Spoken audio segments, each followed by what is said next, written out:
I set my fork down with the kind of deliberate calm that makes people nervous. The noise at Aunt Elaine's dining table doesn't stop right away. Uncle Greg is still mid-sentence about something involving his golf handicap, and my cousin Brittany is scrolling through her phone, half listening to her husband complain about traffic. The Thanksgiving spread covers every inch of the oak table. Turkey, stuffing, 3 kinds of potatoes, green bean casserole that nobody really wants but everyone pretends to appreciate. Mom's laughter cuts through it all. That performative, too loud sound that makes my shoulders tense before my brain catches up.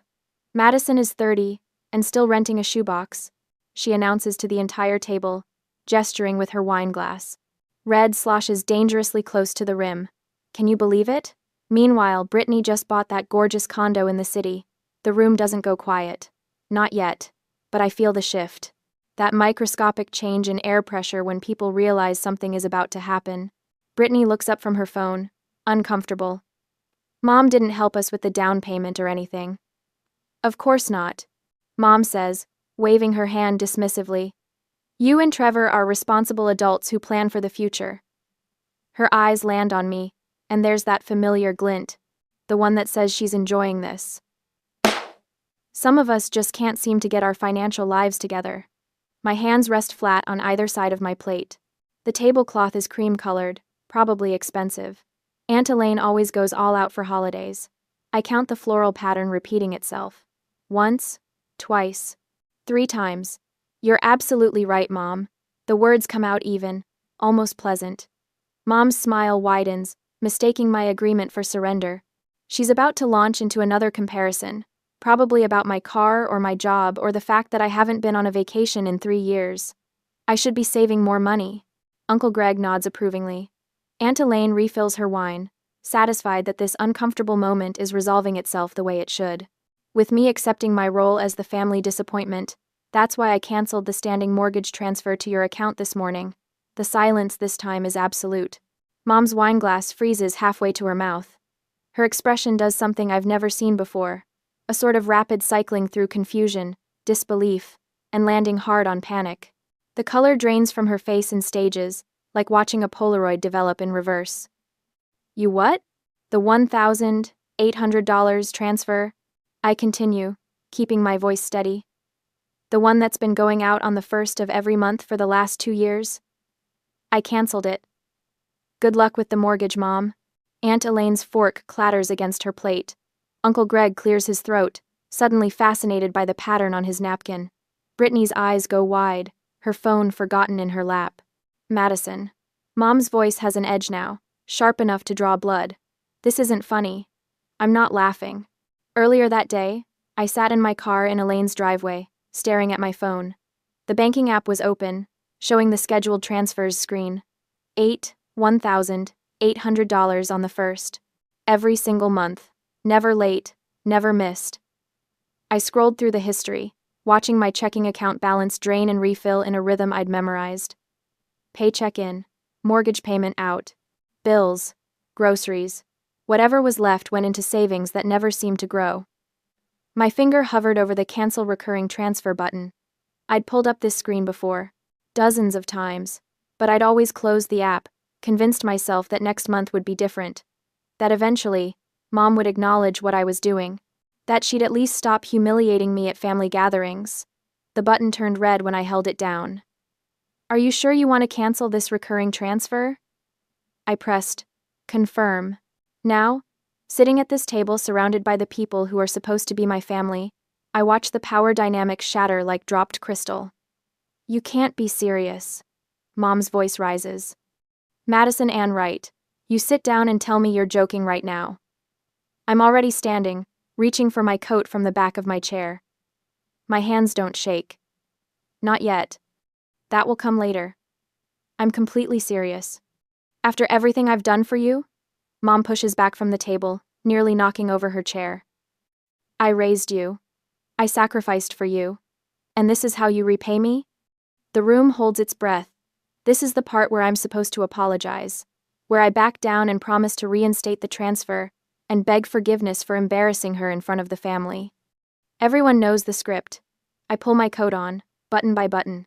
The movements feel mechanical, like I'm watching someone else's hands. Enjoy your dinner. Madison, Mom's voice follows me toward the front door. You get back here right now. You can't just walk out. Madison.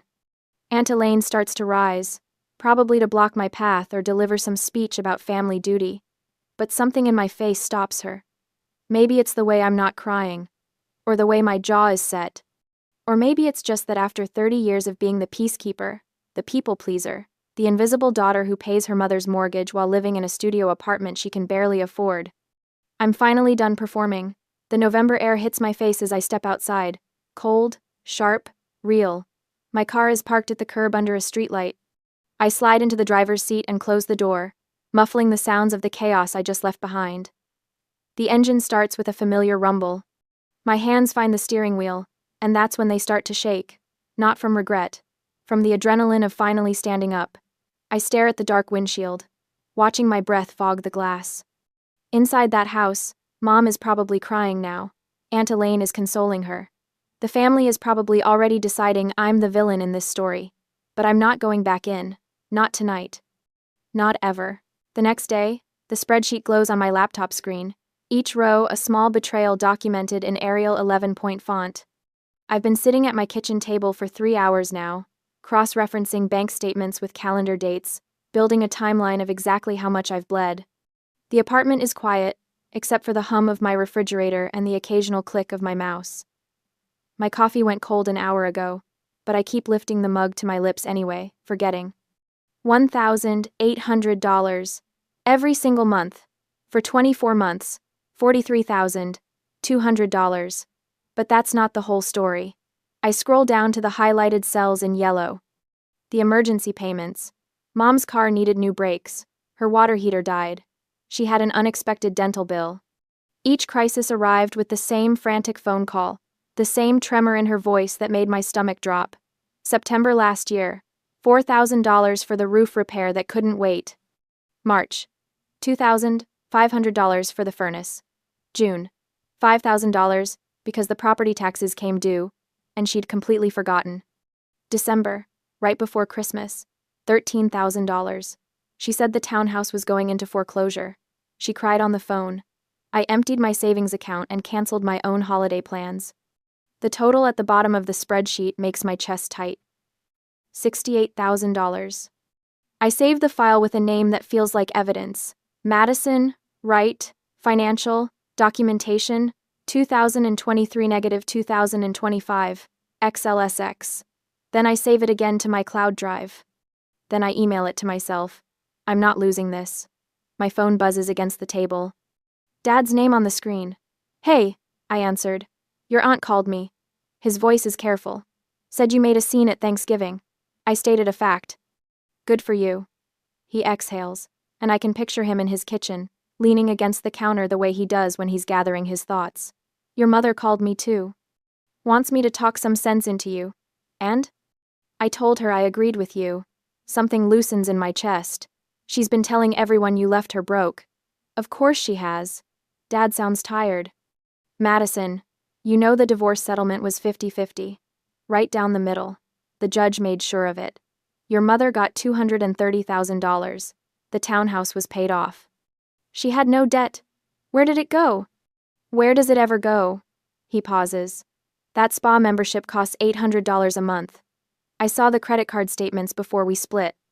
She was spending $4,000 a month at Nordstrom, getting her hair done every 2 weeks at that place in Belmont, the kitchen renovation that she absolutely had to have, the bathroom remodel. New furniture. She spent the money, Madison. That's what she does. I already knew this. But hearing Dad confirm it makes the spreadsheet on my screen feel less like paranoia and more like proof. Thanks for telling me, I say. I should have told you 2 years ago. His voice drops. But honestly, I thought you were just helping her with groceries or small bills. I had no idea you were paying the entire mortgage until Elaine opened her mouth. He sighs. I'm sorry I didn't ask sooner. Everyone. We hang up, and I'm staring at the spreadsheet again when someone knocks on my door. Sharp, insistent raps that make me flinch. I know who it is before I open it. Aunt Elaine stands in my hallway, still wearing her coat, her face arranged in that expression of righteous concern that makes her look like a church lady about to deliver a sermon. She doesn't wait for an invitation. She pushes past me into my apartment, her eyes scanning the small space with the kind of judgment that catalogs every second-hand piece of furniture, every scuff mark on the wall. "We need to talk," she announces. "Hello to you too. Don't be flip with me, Madison." She turns to face me, and there's no warmth in her expression. No curiosity about my side of things. "Do you have any idea what you've done?" "I stopped paying my mother's mortgage." "You humiliated her. In front of the entire family." Elaine's voice rises. "She's your mother. She raised you. And you threw that in her face like it meant nothing." I close the door. My hand stays on the knob. "Did she tell you how much I've been paying?" "That's not the point. $1,800 a month. For 2 years. Plus another $24,000 in emergency payments." The numbers roll off my tongue. I've been staring at them long enough that they're memorized. $68,000 total. Elaine waves her hand like, I'm talking about pocket change. Family helps family. Does family humiliate family at Thanksgiving dinner? She was just joking. She called me a financial failure. She compared me to Brittany. She does this every time we're together, and I'm supposed to smile and keep writing checks? Your mother is bad with money. Elaine says it like she's admitting something, like this confession should make me sympathetic. Everyone knows that. But she raised you by herself after your father left. You owe her. Dad didn't leave her broke. The divorce was 50-50. Elaine's mouth tightens. She knows. Of course she knows. That doesn't change your responsibility. If you stop paying, she loses the house. Is that what you want? Your mother homeless? I want her to be an adult. She's 55 years old, Madison. She can't just start over. I'm 30. Why can't I? The question hangs in the air. Elaine stares at me, and I see the calculation happening behind her eyes. She's realizing that shame won't work anymore. That I'm not the same person who showed up to Thanksgiving dinner yesterday. If she loses that house, everyone will know it's your fault. She says finally. Your cousins, your aunts and uncles, everyone at church. They'll know you abandoned your own mother. They can think whatever they want. This will follow you. Her voice drops, taking on an almost threatening edge. People talk. Your coworkers will hear about it. Your boss. Everyone will know what kind of daughter you are.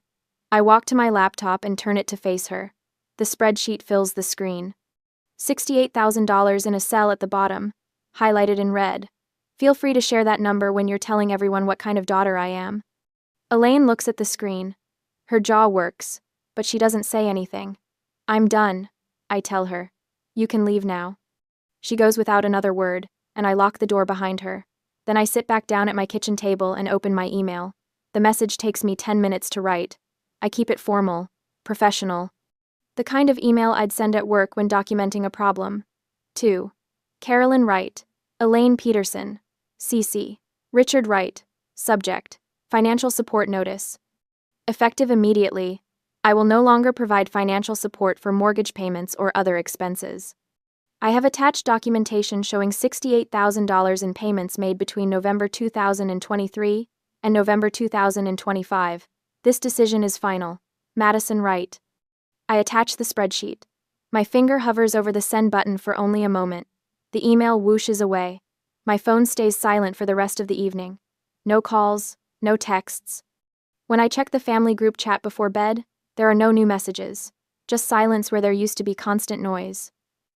I look at my bank account one more time. The balance is higher than it's been in 2 years. Next month, it will be higher still. The price of that number is the silence on my phone, the ostracization that's already starting. But for the first time in 24 months, I can breathe. On Monday, the notification pops up on my phone during lunch break. A coworker tagged me in a comment thread. I don't even need to open it to know what's happening.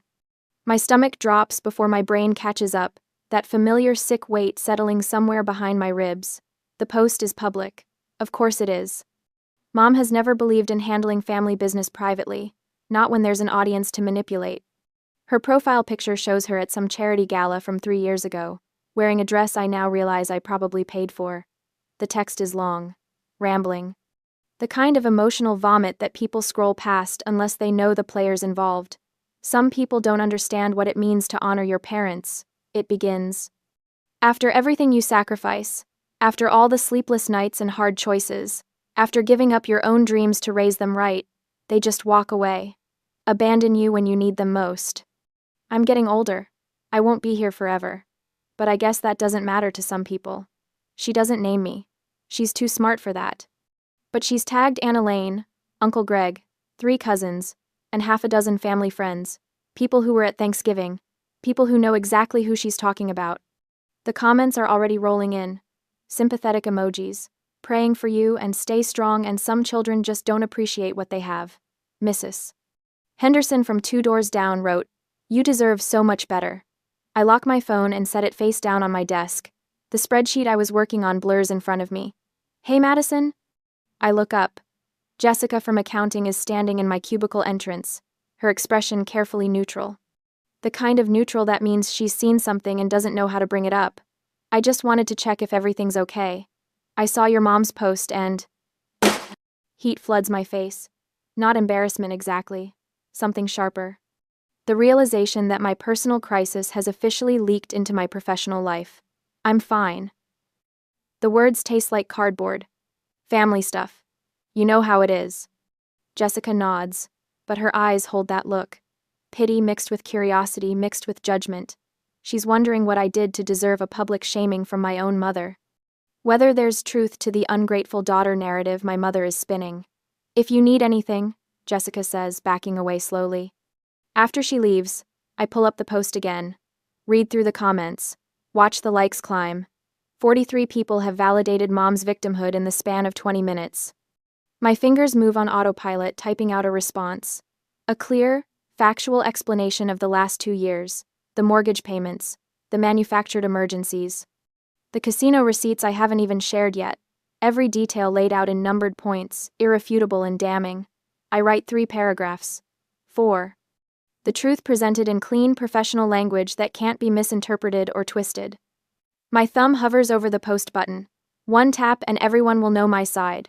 1 tap and the narrative shifts. 1 tap and I stop being the villain. The office air conditioning kicks on, humming through the vent above my desk. I stare at my drafted response, reading it over twice.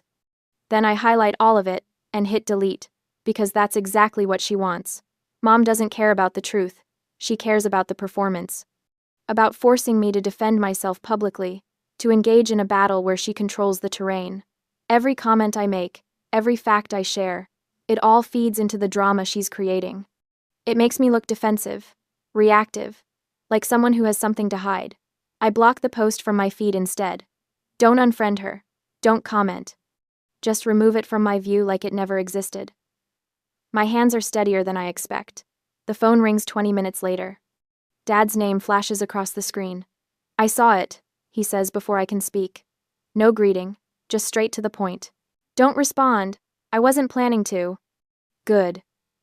He exhales, and I can picture him in his workshop, surrounded by half-finished furniture projects and sawdust. "She's baiting you. This is what she does. Creates a crisis, makes herself the victim, and waits for you to react, so she can point to your reaction as proof of how terrible you are. I know." "Do you?"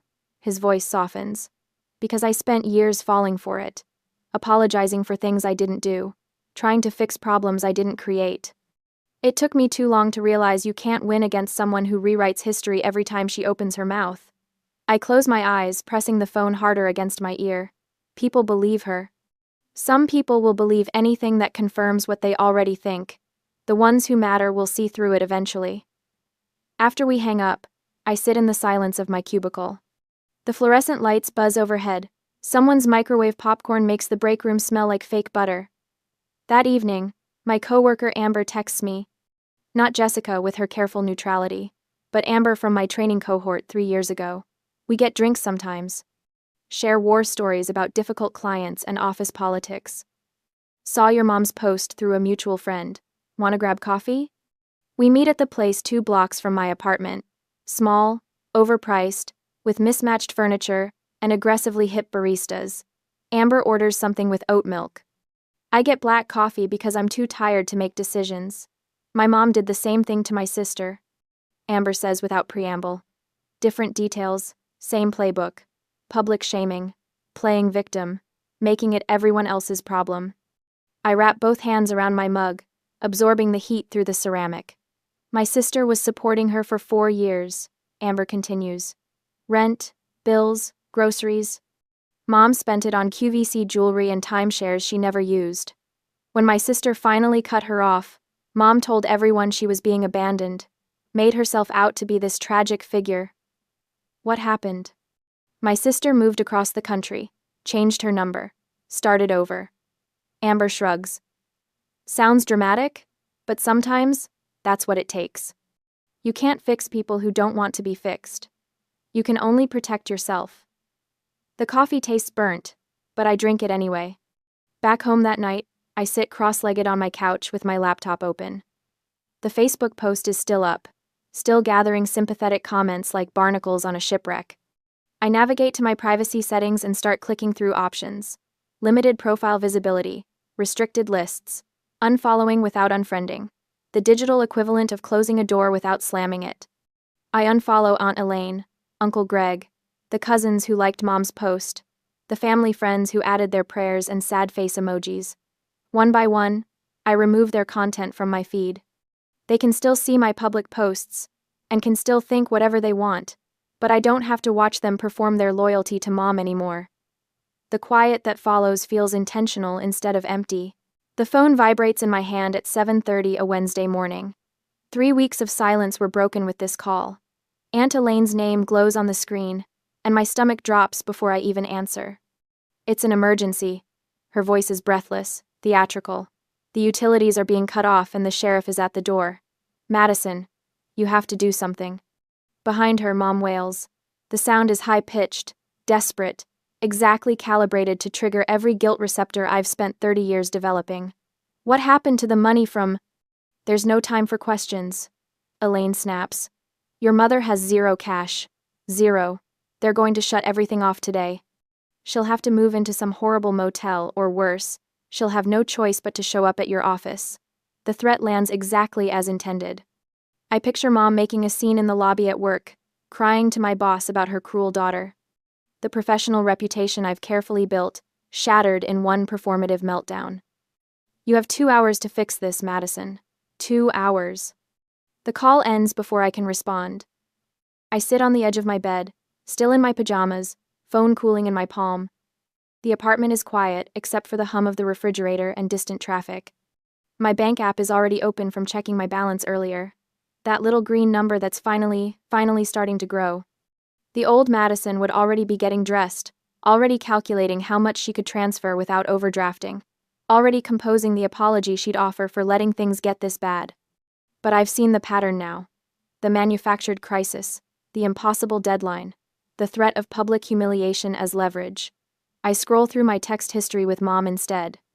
3 weeks of silence since the email, not a single response to the spreadsheet, no acknowledgement of the $68,000, just radio silence until this exact moment when she needs something. My finger hovers over the banking app, then I close it. I text back, I'll meet you at the townhouse. 1 hour. The reply comes in seconds. Thank God, I knew you'd come through. I shower, dress in my usual work clothes, gray slacks, white blouse, minimal makeup. The mirror shows someone who looks tired, defeated, beaten down. Perfect. The drive to Mom's townhouse takes 35 minutes, but I make them wait longer. My hands are steady on the wheel. No shaking this time, just cold, clear focus. Mom's car is in the driveway. So is Elaine's Mercedes. I park on the street and walk up the path slowly, counting my steps. 17 from curb to front door. The flower beds Mom planted last spring are overgrown, weeds choking out the petunias she spent $200 on. The door opens before I knock. Finally. Elaine ushers me inside like I'm late for surgery. She's in the living room. She's been beside herself. Mom sits on the couch, tissue box in her lap, mascara smudged, but her eyes are sharp. Alert, watching me for signs of weakness. Elaine hovers behind her, arms crossed, playing the concerned sister. They're barely concealing their smugness. They think this is victory. The prodigal daughter returning with her checkbook open. I don't sit down. Show me the shutoff notice. Mom blinks. What? The sheriff. The utility company. Show me the paperwork. There's no time for... Elaine starts. Show me. Mom's hands flutter toward the coffee table where a single envelope sits. Duke Energy. Addressed to her. I open it. Final notice, dated 3 days ago. Past due amount, $412. Not $1,800. Not the mortgage. Utilities. I'll handle this one last time. The words come out flat, exhausted. Mom's shoulders drop, relief flooding her features. Elaine's expression shifts to satisfaction. They exchange a glance that confirms everything I suspected. This was always about breaking me, about proving they could still pull my strings. I pull out my phone. I need to transfer the payment directly. Just write a check, Mom says quickly. Or Venmo me, whatever's fastest. No. I keep my voice steady, defeated. I need the account information. The login for the utility company. I need the records for my own taxes anyway. The lie slides out smoothly. Reasonable.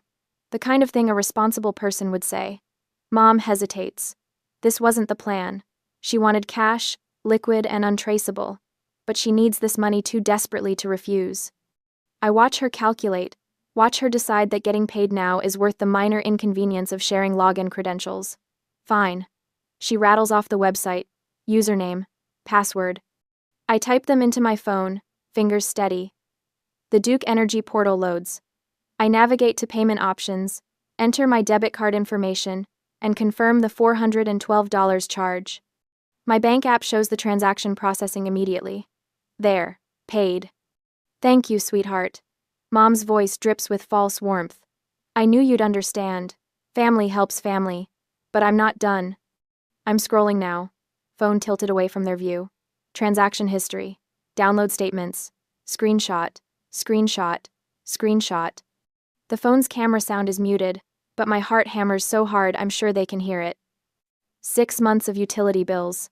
Paid on time, every month, no late fees until this one. I keep scrolling, downloading, documenting. Mom is already talking to Elaine about something else, her crisis resolved. They think this is over. They think the ATM is open again. I should go. I pocket my phone. I have work. Of course. Mom doesn't stand to walk me out. Thank you, Madison. I know things have been tense, but this really means a lot. I don't respond. Just head for the door, hand steady on the knob. Outside, I don't drive away immediately. I park down the street where my car isn't visible from the townhouse windows. My phone is hot in my hand, screen glowing with the utility account still open. The login credentials work for more than just Duke Energy. I navigate to her bank account, the one she gave me access to under the guise of paying bills. My thumb hovers over the transaction history. Then I tap it. The numbers that load make my breath catch. 2 days ago.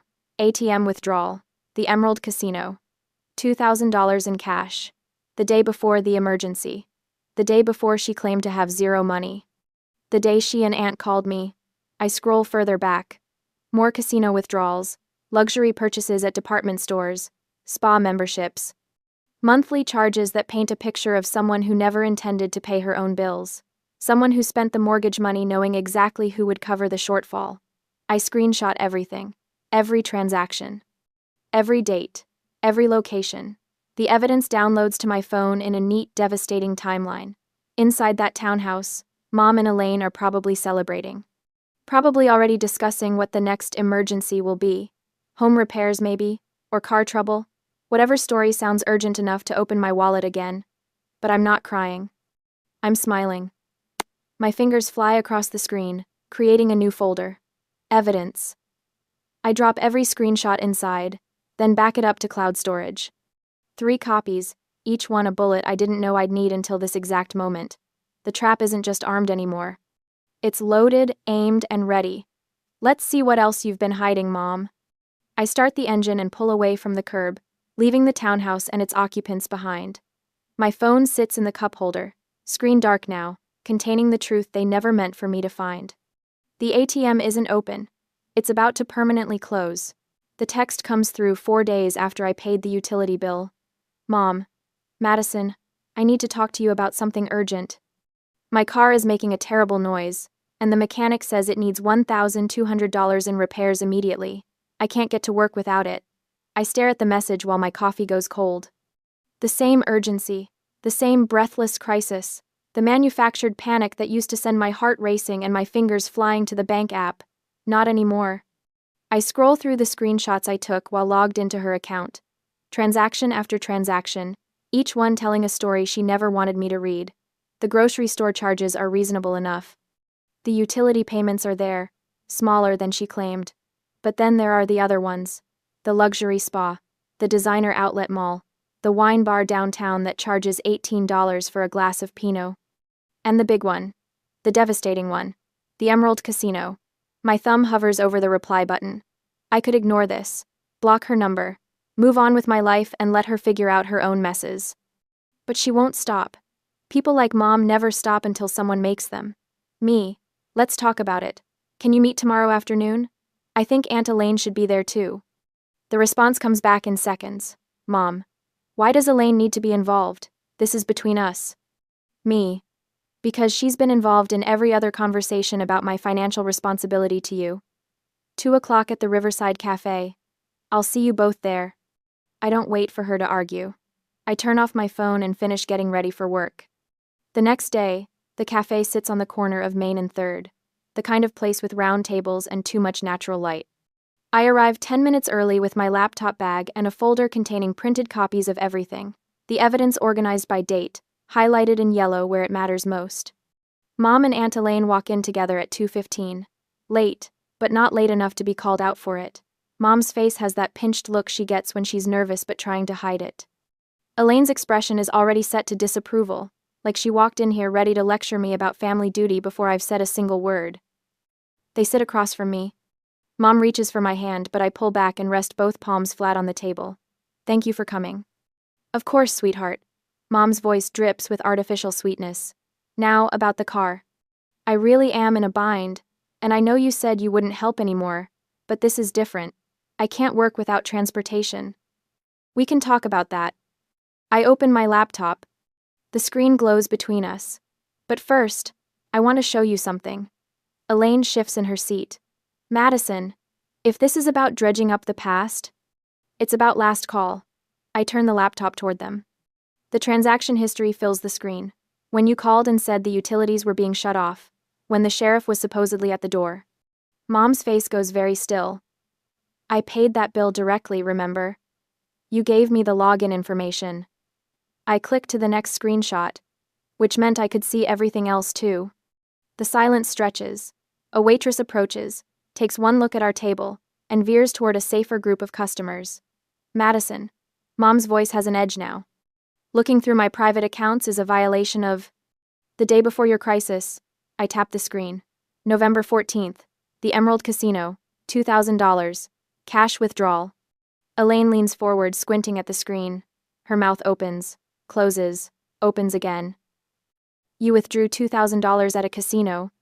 I continue, my voice steady. And then the next day, you called in hysterics about not having money for utilities. You manufactured that emergency. You gambled away your mortgage payment, and then called me to cover it. That's not... Mom starts, but I hold up one hand. I have $68,000 reasons to be done with your lies. I pull out the printed copies, sliding them across the table. This is 2 years of payments, $1,800 a month, plus the emergency payments, plus the utility bill I just paid, which subsidized a casino trip. Mom stares at the papers like they might catch fire. Her hands tremble as she reaches for them, but she doesn't pick them up. Can't. Maybe. Elaine reads in silence. I watch the exact moment she realizes she can't defend this, can't spin it into another lecture about family duty. Her face shifts from disapproval to something closer to shock. Carolyn. Elaine's voice is quiet. Dangerous. Tell me this isn't real. It was a mistake. Mom's words tumble out fast. I was stressed. I thought I could win it back. I never meant for... You lied to me. Elaine cuts her off. You stood in my kitchen and told me Madison abandoned you. You made me call her and guilt her into helping. And you were lying. I needed help. Mom's voice rises, desperate now. I made one mistake. One bad decision. That doesn't erase everything Madison owes me. I close my laptop with a soft click. I don't owe you anything. The words land heavy. Final. The money I gave you didn't save you, Mom. It enabled you. Every dollar I transferred went toward maintaining a lifestyle you couldn't afford. The designer clothes, the spa memberships, the casino trips. You didn't need rescuing. You needed someone to stop rescuing you. Mom opens her mouth, but nothing comes out. Her eyes are shining, and I wait for the tears, the performance. But even she seems to realize it won't work this time. I pull out my phone and open the family group chat. 37 members. Cousins, aunts, uncles, second cousins I barely remember. I haven't posted anything yet, I say, showing them the empty message box. But I will if this continues. The casino receipt, the transaction history, the whole truth about where my money actually went. You wouldn't. Mom's voice cracks. Try me. I meet her eyes. The caption writes itself. I didn't abandon her. She spent the mortgage money at the casino. Elaine sinks back in her chair, all the fight draining out of her. Without the moral high ground, she's just another witness to a truth too ugly to defend. I'm done being the solution to problems you create. I stand, gathering my laptop and folder. I've changed the passwords on my accounts. All of them. Don't call about emergencies. Don't text about crises. Don't show up at my apartment or my work. After everything I did for you? Mom's voice breaks on the last word. I pause at the edge of the table. You raised me. Past tense. That job is over. And you got paid for it. $68,000 worth. I walk out while they're still sitting there, stunned into silence. The afternoon sun hits my face as I step onto the sidewalk. My hands aren't shaking. My chest isn't tight. For the first time in 2 years, I feel lighter than air. 5 months changes everything and nothing at all. My new apartment has actual closet space, 2 bedrooms, even though I live alone. The second one holds a desk, bookshelves, and a reading chair I found at an estate sale. Fresh tulips sit in a glass vase on the kitchen counter, bright yellow against the white subway tile. I bought them yesterday because I wanted to, not because they were on clearance. My savings account has an actual balance now. Real numbers that grow instead of drain. The Easter gathering is at Aunt Elaine's again. Different holiday, same house, but I'm parking at the curb by choice this time. Not obligation. Not guilt. Just the simple decision to show up because I want to see Dad and a few cousins who reached out after the dust settled. I grab the lemon cake from the passenger seat. Store-bought, because I'm not trying to prove anything anymore. Inside, the familiar sounds of family chaos greet me. Kids running through the hallway. Uncle Greg's booming voice from the living room. The scent of ham and scalloped potatoes drifting from the kitchen. Mom is here. I spotted her car in the driveway. She's sitting in the corner of the dining room when I walk in, quieter than I've ever seen her. Her wine glass is half full instead of constantly empty. She glances up when I enter, and something flickers across her face. Not quite shame, not quite resentment, something in between that I don't need to name or fix. I nod once. She nods back. That's all there is. Madison. Brittany waves from across the room. She actually smiles, genuine instead of uncomfortable. That cake looks amazing. The conversation flows around me differently now. Aunt Elaine asks about work with real interest instead of veiled judgment. Uncle Greg talks about his new boat, without comparing it to what I can't afford. Nobody mentions my apartment size or my car or my apparent inability to plan for the future. They adjusted. The family learned where the line is, and nobody's testing it anymore. Halfway through dinner, Cousin Mark makes an offhand comment about helping his brother with rent. Family helps family, right? That's what we do. The table doesn't go silent, but I feel the slight shift, that microscopic awareness of weight behind those words. I set down my fork, take a sip of water, and smile. No tension in my shoulders. No calculating how to escape. Everyone's responsible for their own finances. Mark blinks, nods slowly. Yeah, I guess that's true too. The conversation moves on. Someone asks about dessert. Brittany's husband tells a story about their dog. The moment dissolves like sugar in coffee, sweet and unremarkable. Later, Dad catches me by the coffee station. He squeezes my shoulder once, firm and proud. He doesn't say anything. Doesn't need to. On Tuesday, a younger woman from accounting stops by my desk. Sarah, maybe 24, with circles under her eyes that look familiar. Can I ask you something? She glances around like she's afraid of being overheard. It's about family stuff. We end up having coffee in the break room. She tells me about her parents, their constant requests, the guilt trips, the threats. Her voice shakes when she talks about cutting them off. Everyone says I'm being selfish. I think about the spreadsheets, the casino withdrawal. The 2 years of silence I mistook for love. You can love people from a healthy distance, I tell her. You're not responsible for fixing problems they create. She's crying now, but the relief on her face is unmistakable, like someone finally gave her permission to breathe. I give her my number, tell her to call if she needs to talk. She hugs me before leaving, whispering thank you against my shoulder. That evening, I meet Dad and Jessica, my coworker who validated my boundaries 6 months ago, at the Italian place downtown. We order too much food and split a bottle of wine that costs more than I used to spend on groceries for a week. To chosen family, Jessica says, raising her glass. Dad grins. To Madison finally choosing herself. We clink glasses, and the sound rings clear.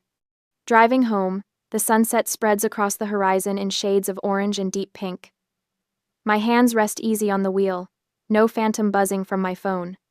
No checking the rearview mirror like Mom's going to appear. My laptop sits open on the passenger seat, browser tabs still visible. One shows a photography course starting in June. Another has flight prices to Colorado. The voice in my head sounds different now. Steady, instead of anxious. Clear, instead of conflicted. Family helps family, I say out loud to the empty car. But help doesn't mean sacrifice. The light ahead turns green. After all I did for you? I smile at my reflection in the windshield. I finally did something for myself. My hands stay steady on the wheel. The road ahead is mine. The invisible provider now provides for the only person who never exploited her, herself.